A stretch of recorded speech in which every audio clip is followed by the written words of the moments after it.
우리가 신앙생활하면 마음속으로 누구나 다 이런 생각을 합니다. 이제는 모든 일이 다 평안하고 좀 잘 풀려갔으면 좋겠다. 그렇게 기도하고 예배하고 간구하지요. 하지만 우리의 하루하루가 각자의 직장과 일터에서 또 여러분의 건강 상태라든지 재정 상태라든지 아니면 가정에서의 모습, 부부관계, 자녀 때문에 이런저런 일 때문에 또 이 토론토에서 이민 생활이 참 팍팍하고 어려워지면 내가 원하고 바라는 대로 기도한 대로 잘 되지 않으면 속이 좀 상하고 마음이 불편해지기 마련입니다. 그런 상황일수록 또 하나님을 바라보고 하나님의 뜻을 찾아야 되는데 웬일인지 하나님보다는 자꾸 나를 보게 되고 자꾸 누군가를 보면서 탓하게 되지요. 그리고 하나님 뜻보다는 좀 더 쉽고 빠르게 될 것 같은 그런 뭔가 좋은 뜻은 없나라고 살펴보곤 합니다. 자, 여러분, 오늘 본문에 나온 제자들의 모습이 그런 모습과 많이 닮아 있습니다. 우리 이유미 집사님께서 차분하게 잘 읽어주신 오늘 본문에 나오는 제자들은 오늘 우리의 모습과 그렇게 크게 다르지는 않은 것 같습니다. 예수님은 이미 예정된 십자가 고난과 죽음을 향해 한 걸음씩 예루살렘을 향해 가고 계셨지요. 그런데 제자들은 예수님의 뒤를 따라가기는 했지만 속에는 다 자기 꿍꿍이 속, 자기 나름대로의 개인적인 바람, 욕망, 또 잘 되려고자 하는 세상적인 성공에 대한 자기 나름대로의 기준을 가지고 높은 자리를 어떻게 하면 차지해 볼까, 이제 조금만 고생하면 이제 고생 끝, 행복 시작이겠구나, 이런 마음으로 예수님의 뒤를 따라갑니다. 그러다가 오늘 본문에 보신 것처럼 이상하고 엉뚱한 질문을 주님께 드리기도 하고요, 또 그것 때문에 자기들끼리 서로 다투고 싸우기도 했습니다. 자, 여러분, 오늘 설교의 제목은 네가 진짜 원하는 게 뭐야? 라는 아주 직설적이고 어찌 보면 이게 설교 제목이 이렇게 될 수도 있구나 할 정도로 너무 단도직입적인 질문이죠. 네가 진짜 원하는 게 뭐야? 여러분, 이런 얘기 많이 듣지 않습니까? 부모님이 자식들에게 야, 네가 진짜 원하는 게 뭐냐?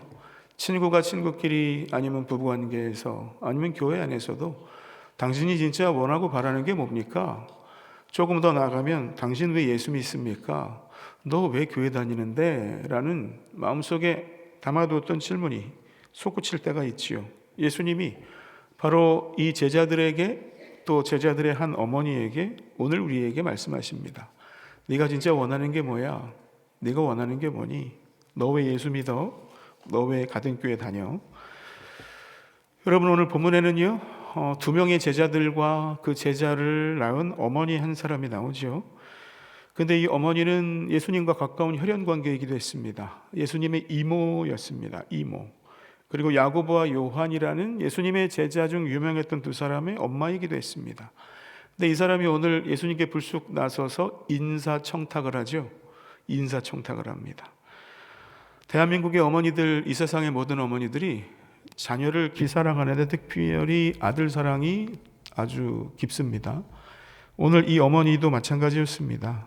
두 아들에 대한 사랑이 너무 깊은 나머지 예수님께 불쑥 나가서 아들들을 데리고, 물론 다른 복음서에는 이 엄마가 나오지 않고 이 두 제자만 나오는데 어찌됐든 이 어머니를 앞세워서, 또는 어머니가 애들을 끌고 주님께 나가서 자기 아들을 챙겨달라고 합니다. 이제 곧 예루살렘에 가셔서 세우실 나라에서 제 아들들을 한 사람은 우편에 한 사람은 좌편에 앉게 해주십시오. 쉽게 오늘날의 말로 얘기하면 한 사람은 총리로, 한 사람은 비서실장으로 세워주세요. 이렇게 가서 얘기합니다. 물론 어머니니까 그럴 수 있습니다. 예수님도 그렇게 들으셨던 것 같은데 그래도 좀 많이 답답해 하시면서 얘기하시죠. 야, 너희들 진짜 내가 마시려는 잔을 마실 수 있어? 그래서 그걸 원하는 거야? 예수님은 말씀하시기를 내가 앞으로 마실 고난의 잔, 죽음의 잔, 봉사와 희생의 잔, 눈물의 잔을 나는 마실 건데 너도 그 잔을 마시겠다는 거니? 하지만 자기 영광과 성공에 눈이 멀어 있던 이 두 명의 제자들과 그 두 명의 아들들을 너무나 사랑했던 어머니는 힘차게 힘주어 얘기하죠. 아유, 그럼요. 당연하죠. 저희들이 그 잔을 함께 마실 수 있습니다. 예수님께서는 고난과 희생의 잔, 죽음의 잔, 고통의 잔을 말씀하셨는데 이 사람들은 엉뚱하게도요, 예수님 때문에 나중에 자기들이 승리의 잔, 축배의 잔을, 성공의 잔을 마시게 될 거라고 착각하고 그런 잔이라면 2개라도 먹을 수 있습니다. 신이 나서 대답한 거죠. 자, 여러분, 그러면 이 본문을 보면서 어떤 분은 이 사람들을 보면서 아이고 참 안타깝다 하시지만, 많은 분들은 이거 어디서 많이 본 얘기인데? 라는 생각을 하시게 됩니다. 예, 바로 우리 얘기입니다. 우리 안에도 사실은 예수 믿고 신앙생활 하면서 우리 마음속에 때로 이런 아우성이 울려 퍼질 때가 있기 때문이지요. 예수 잘 믿고 말씀대로 거룩하게 성결하게 하나님의 백성으로 믿음대로 살고 싶지만, 우리가 사는 월화수목금토일의 현실 속에서는 이리 치이고 저리 치이고 또 조그만한 손해나 이익에 바르르 떨면서 살다 보면 부딪히기도 하고 넘어지기도 하고 누구 때문에 속상한 일도 있습니다.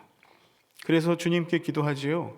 주님, 그래도 제가 나름대로 이렇게 잘 믿으려고 하는데 그래도 제가 좀 더 편안하고 행복하게 살아야 되지 않겠습니까?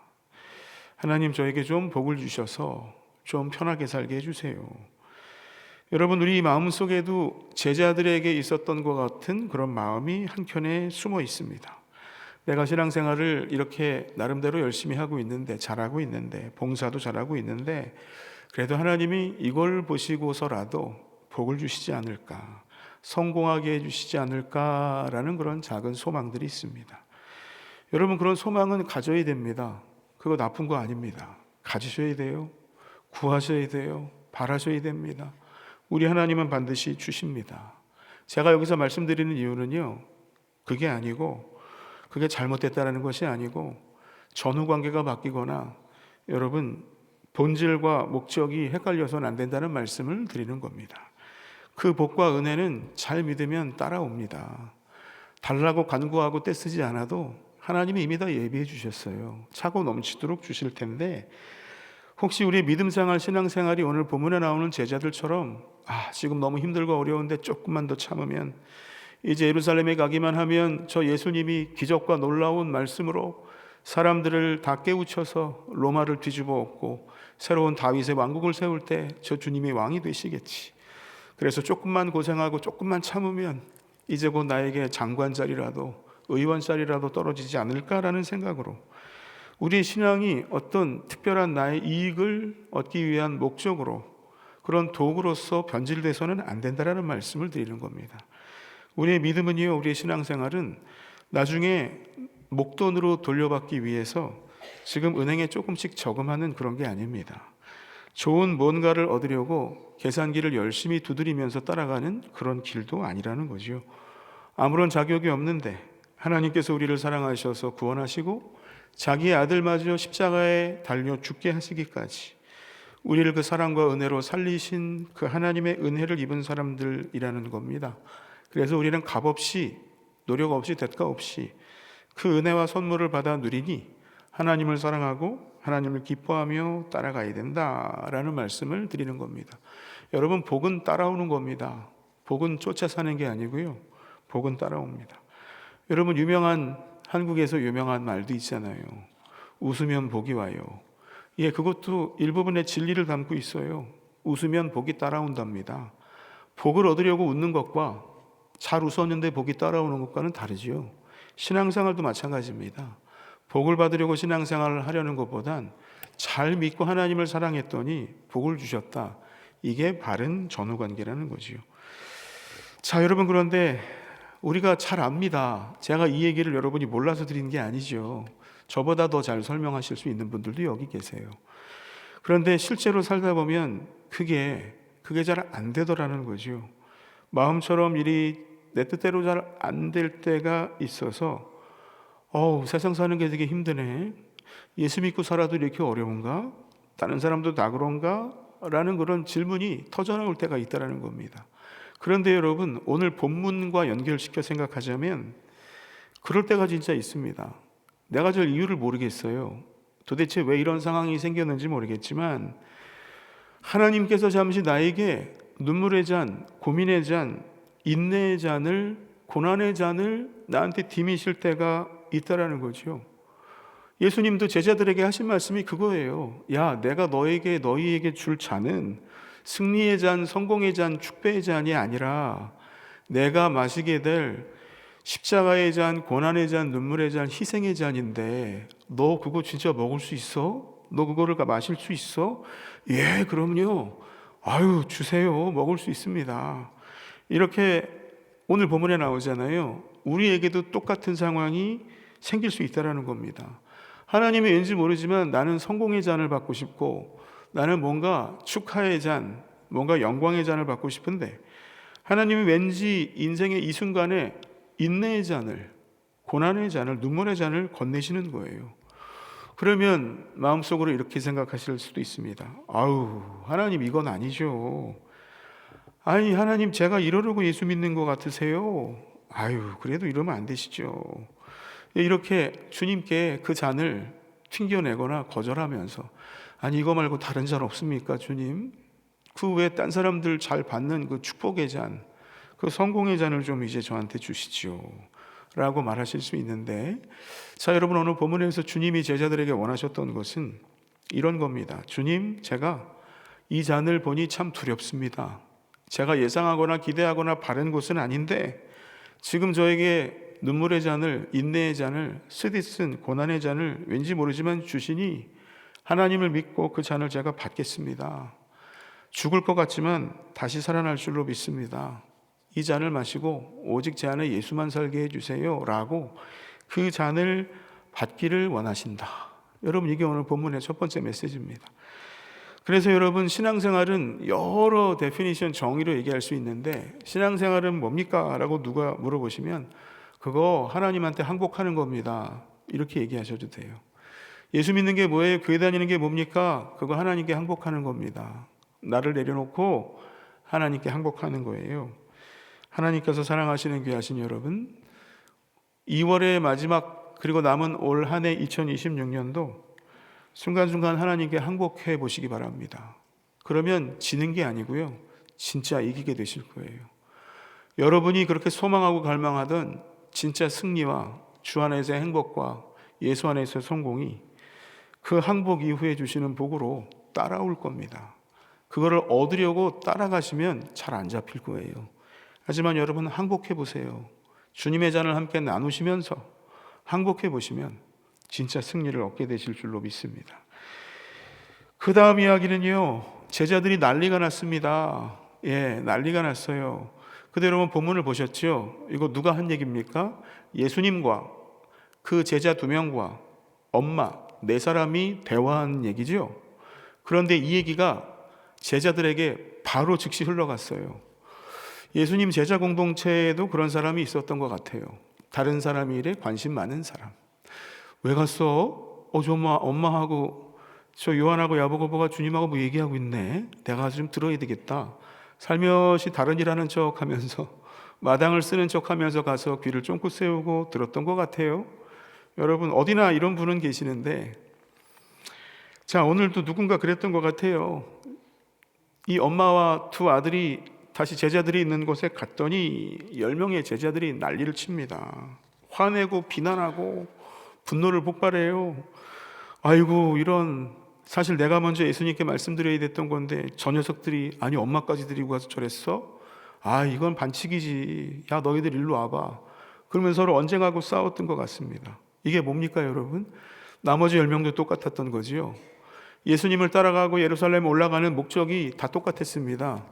좀 잘 돼 보려고, 좀 지금 고생하고 참으면 뭔가 엄청난 대가가 있을 거라고 믿고 있었는데, 아니 저 녀석 2명이 엄마 데리고 가갖고 한 명은 좌편에 한 명은 우편에, 너희들 이리 와봐. 이렇게 서로 거기서 싸우고 다퉜던 겁니다. 자 여러분, 꼭 이런 건 아닌데요, 우리가 신앙생활 하다 보면 어느 교회나 사실 마찬가지입니다. 천국 같아야 될 가정에도 이런 큰 소리가 날 때가 있죠.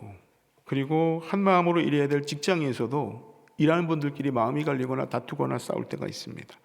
심지어 교회 안에서도 그렇죠. 선교회 안에서도 큰 소리가 날 때 있고, 구역 안에서도 서로 간에 다툴 때가 있고, 심지어 교인들의 점심 식사를 준비하는 친교실에선 거의 대부분의 교회마다, 크고 작은 교회마다 다 다투고 싸우는 얘기들이 전설처럼 남아 있습니다. 식당 권세라고 불리는 그 권세를 잡기 위한 눈에 보이지 않는 투쟁이 교회마다 많이 있지요. 자 여러분, 왜 그럴까요? 여러 가지 이유가 있겠지요. 그런데 한 가지 이유는 이겁니다. 내 말이 중요한데, 내 말이 더 맞는데 왜 너는 내 말을 인정을 안 해줘? 네 말을 들어보니까 그건 아닌데 왜 네 멋대로 내 말을 무시하고 살아? 왜 그래? 반대해? 이런 거 서로 조금씩 다투게 됩니다. 그래서 울컥 화가 올라오죠. 그게 말이 돼? 그거는 말이 안 되잖아. 내 얘기대로만 하면 아무 문제 없이 더 잘 될 텐데 왜 쓸데없는 네 고집을 피우고 그러는 거야? 그러다가 서로 언성이 높아지죠. 집사님은 뭐가 그렇게 잘나서 나를 무시합니까? 권사님 나 무시하지 마세요. 내가 이래봬도 우리 집안에선, 직장에선, 세상에선 그래도 나름대로 성공하고 인정받고 알아주는 사람인데 이 교회에서만 이러네? 그러면서 서로 다투고 싸우는 경우도 있습니다. 나중에 집에 와서는 후회를 하시죠. 내가 왜 그랬을까? 내가 좀 참을걸. 그런데 곧 이런 마음이 생깁니다. 내가 뭘? 그 사람이 잘못했지. 그 사람이 그런 말 안 했으면 내가 그랬어? 그건 그 사람 책임이야 하고 나를 방어하거나 자기의 합리화의 늪에 서서히 빠지기 시작을 하죠. 목사도 똑같습니다, 여러분. 장로도 똑같아요. 권사도 마찬가지고요. 안수 집사님도 마찬가지고. 그게 우리입니다. 그게 나예요. 여러분 누구 얘기가 아니고 그게 내 얘기입니다. 안타깝지만 이게 부인할 수 없는 우리의 속살이고요. 속사람의 생각들, 아직도 벗어버리지 못한 옛사람을 걸치고 사는 우리들의 속생각이 이렇습니다. 그래서 절망하고 낙심이 되죠. 내가 예수 헛믿었구나. 내가 교회 오래 다녔는데 내가 아직도 깨지지 않았구나 라고 생각할 수 있습니다. 그런데 여러분 너무 낙심하거나 절망하거나 스스로를 비하할 필요는 없습니다. 왜냐하면 여러분 성경을 펼쳐보시면 그 안에는 엄청나게 많은 사람들의 이야기가 나오죠. 그런데 거기 나오는 사람들 거의 대부분은요, 완벽하지 않고 흠이 많은 사람들입니다. 어떤 헐리우드 영화에 나오는 슈퍼히어로들이 아니에요. 오늘 본문에도 나오지 않습니까? 제자들 서로 다투고 싸우잖아요. 제자들이 다 커서 자기 엄마 앞세우고 가서 예수님께 청탁하지 않습니까? 예수님이 하는 얘기 뭔지도 모르면서 대답은 잘합니다. 예, 그러면요 제가 잘할 수 있습니다. 그 잔을 내가 2잔도 마실 수 있어요. 여러분 성경에 나오는 얘기는 다 이런 얘기입니다. 넘어지고 실패했었던 사람들의 얘기, 못 참고 싸우고 비교하면서 딴 생각하면서 주님을 따라가다가 넘어졌던 사람들의 얘기, 저처럼 우리처럼 모나고 부족하고 뾰족하고 꼬챙이 같은 우리들을 부르셔서 예수의 보혈로 닦아주시고 지금도 그 사랑의 손길로 다듬어 가시는 이야기가 오늘 우리의 이야기이고 성경의 이야기도 합니다. 그래서 여러분 오늘 이 본문 말씀을 보면서 우리가 거울 삼아서 이렇게 한번 생각을 해보고 싶어요. 여러분 앞으로 좀 좁혀서 교회 안에서, 선교회 안에서, 권사회 안에서, 우리 교회는 안수집사회는 없지만 앞으로 안수집사님들이 좀 세워지면 안수집사회도 생겨야 되겠죠. 선교회 안에서 함께 봉사하고 섬기면서 서로 좀 이렇게 해보시면 어떨까 합니다. 다른 사람들이 잘 됐다는 얘기를 듣거나 다른 사람들이 인정받거나 다른 사람이 칭찬받을 때 여러분 함께 진심으로 기뻐하고 축하해 주는 겁니다. 너무 잘 됐다. 축하해. 그럴 줄 알았어.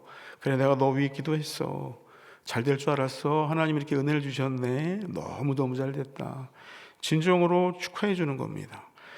여러분 제가 목사가 된 이후로 여러 교회를 교육전도사, 전도사뿐만 아니고요, 신앙생활 하면서 섬겨봤는데 교회마다 비슷한 공통점이 하나 있더라고요. 그건 뭐냐면 힘들고 어려울 때 생각보다 많은 분들이 함께 기도해 주시고 함께 눈물을 흘려 주시고 함께 그 아픔에 동참해 주시는 걸 봤습니다. 너무 감사한 일이죠. 너무 감사한 일입니다.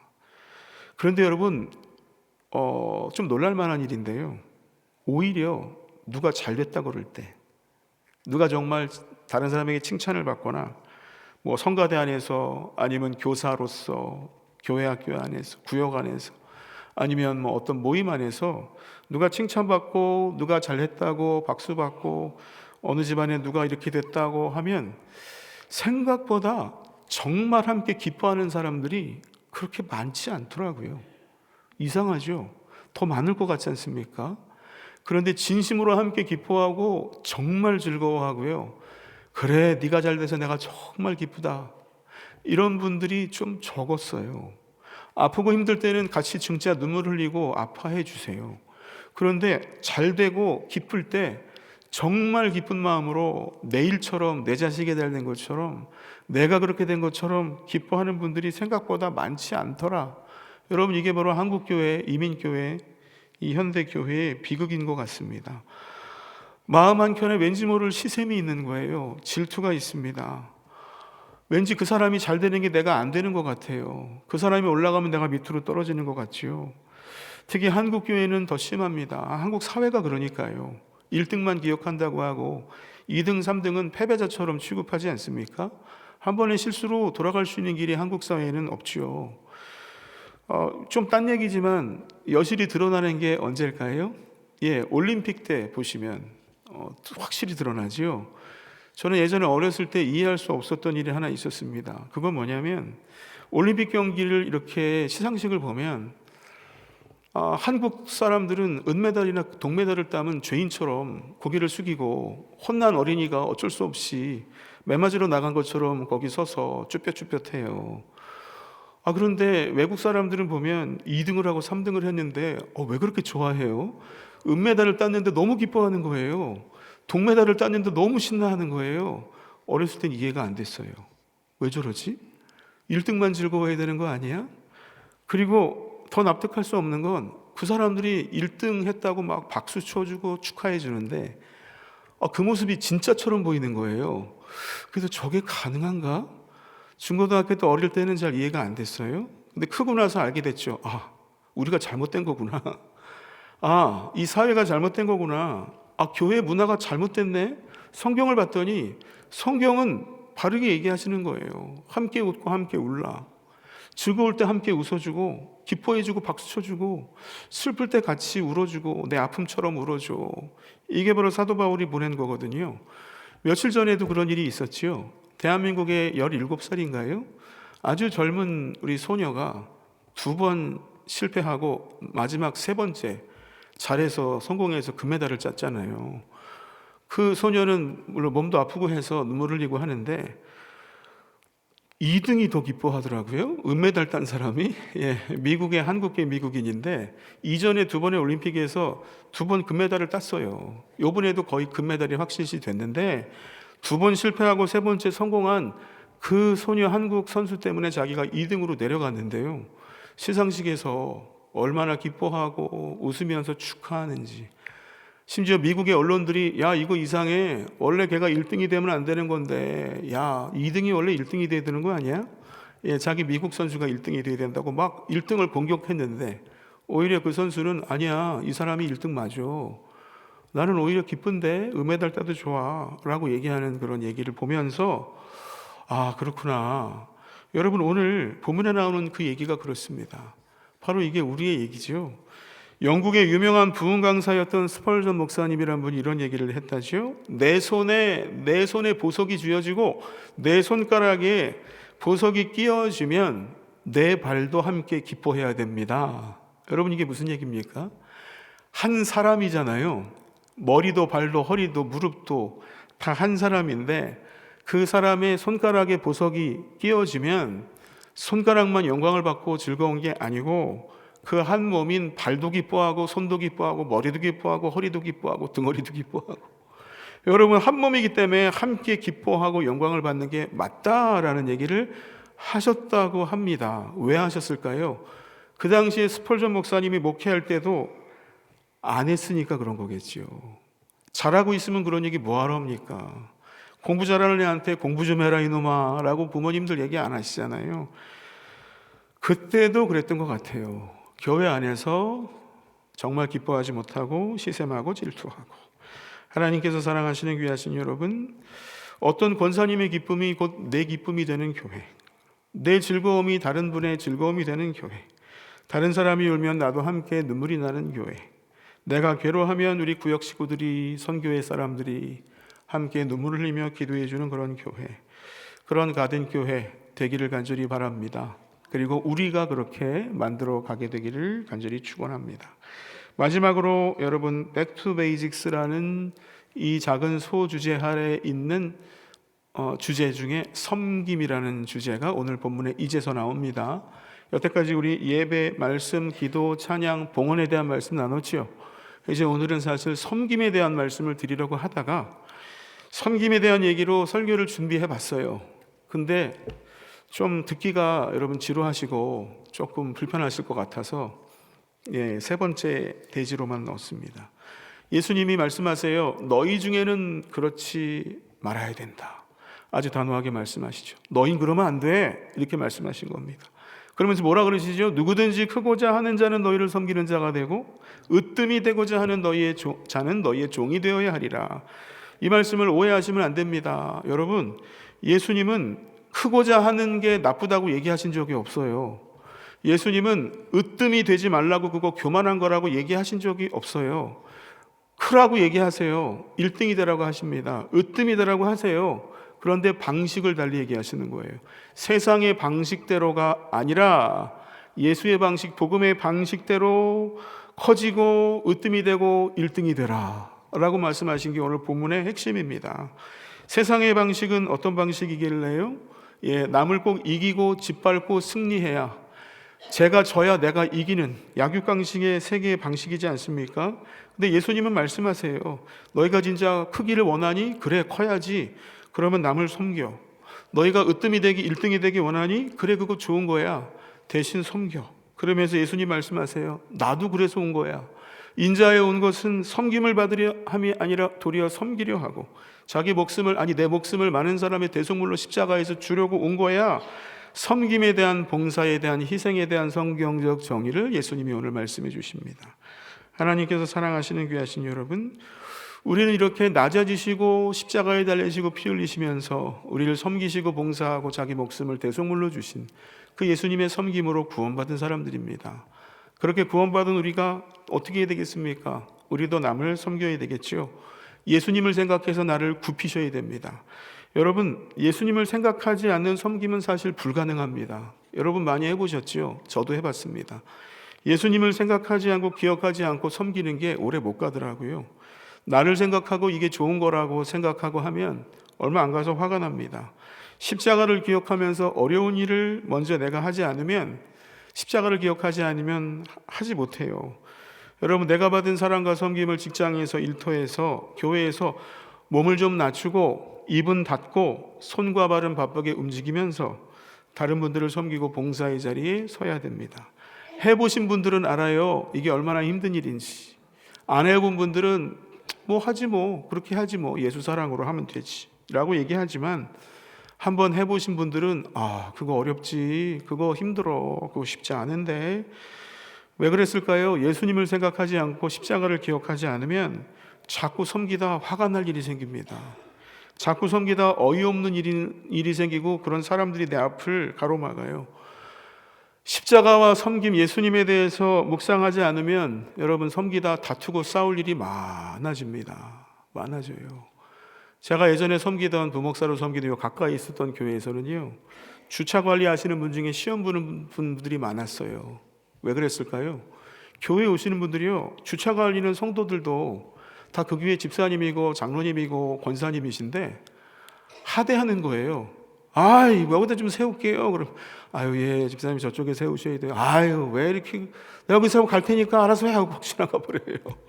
여러분, 봉사하시는 분이고 같은 교회에 성도고 믿음의 한 가족인데 착각하시는 거예요. 순간적으로 딴 데 가서 하던 방식으로 교회 와서도 하시는 거예요. 아무 데나 주차하고 막 거기 봉사하는 분한테 화내고 손가락질하고 막 욕하고 막 그래요. 그래서 제일 어려운 게 뭐냐면 주차관리위원, 섬김위원 찾는 게 되게 어려워요. 하다가 다 시험 들고 화가 나시니까. 하나님께서 사랑하시는 귀하신 여러분, 그리스도인으로 진정으로 인정받고 칭찬받고 사랑받는 순간은 잘 풀리고 복받는 순간이 아니고 혼란 속에서도 주님을 생각하면서 섬기고 누군가를 위해서 견딜 때입니다. 눈물겨운 환난은 인내를 낳고, 인내는 우리의 모난 인격을 둥글게 빚어서 예수님을 닮은 성품을 만들어주고, 그 성품에서 비로소 정말 제대로 된 섬김의 삶이 나오지요. 그런데 여러분, 이 섬김의 삶은요, 복종으로는 가능하지가 않습니다. 오히려 순종으로만 가능합니다. 근데 그 순종은 내가 예수 안에 있을 때만 가능합니다. 그래서 섬김은 결국 순종의 문제인데, 순종은 결국 내가 예수 안에 있느냐 없느냐의 문제로 귀결이 됩니다. 그래서 내가 섬기지 못하는 것은 사실 내가 지금 예수 안에 없기 때문에, 내가 육신의 삶에 머물러 있기 때문에 그렇다라는 것을 기억해 주시기 바랍니다. 이제 말씀을 맺겠습니다. 여러분, 우리 예수님이 우리에게 말씀하십니다. 네가 진짜 원하는 게 뭐야? 너 교회 왜 다니니? 너 예수 왜 믿니? 어떻게 대답하면 좋을까요? 예, 주님, 제가 인간답게 살고 싶어서 예수 믿습니다. 하나님의 형상을 닮은 사람답게 살고 싶어서, 태초에 하나님이 빚으신 그 아름다운 고귀한 존재로 살려고 세상의 가치와 방식과는 다른 하나님 나라의 방식대로 낮아짐으로 높아지고 섬김으로써 인정받는 그런 놀라운 천국에서의 삶의 방식으로 살고 싶어서 제가 예수 믿고 주님을 따라가고 있습니다. 귀하신 여러분, 이렇게 고백하며 남은 2026년도 한 해를 살게 되시기를 축원합니다.